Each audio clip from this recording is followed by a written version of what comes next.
दंडवत प्रणाम। आज आपण एका अशा स्थानाची माहिती घेणार आहोत ज्याला महानुभाव पंथाची दक्षिण काशी मानले जाते।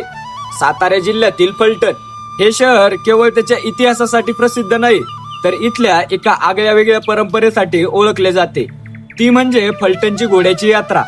पण याला घोड्याची यात्रा का म्हणतात आणि देवाचे नाव आबासाहेब बाबासाहेब कसे पडले, चला जाणून घेऊया ह्या व्हिडिओमध्ये। साधारण 150 वर्षापूर्वीची ही गोष्ट आहे।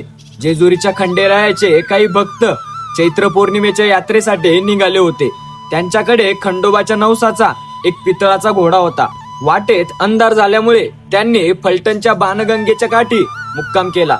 दुसऱ्या दिवशी सकाळी जेव्हा ते पुढे जाण्यासाठी निघाले तेव्हा तो 1.5 फुटी घोडा कोणालाच उचलता येईना।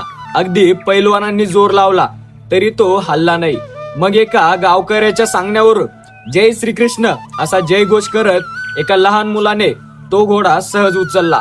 यालाच देवाची मर्जी मानून तो घोडा श्रीकृष्ण मंदिरात स्थापन करण्यात आला। तेव्हापासून पालखी सोबत तो घोडा मिरवणुकीत नेण्याची परंपरा सुरू झाली आणि याला घोड्याची यात्रा नाव पडले। आपल्या लाडक्या श्री चक्रपाणी प्रभू महाराजांना आबासाहेब बाबासाहेब असे का म्हणतात, यामागे सखुबाई नावाच्या एका वृद्ध भक्ताची कथा आहे।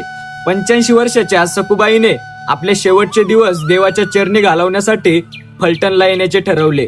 त्या देवाला इतक्या प्रेमाने हाक मारायच्या की थांबा आबा, थांबा बाबा, मी स्वयंपाक करते मग तुम्हाला जेवू घालते।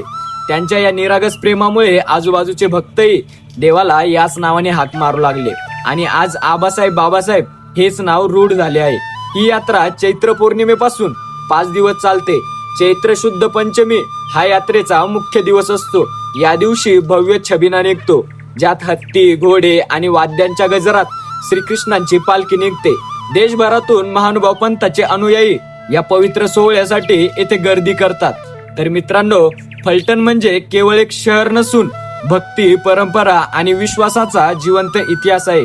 तुम्ही कधी फलटणला भेट दिली आहे का? कमेंट्स मध्ये नक्की सांगा। व्हिडिओ आवडला असल्यास लाईक करा, शेअर करा आणि चॅनलला सबस्क्राईब करायला विसरू नका। दंडवत प्रणाम।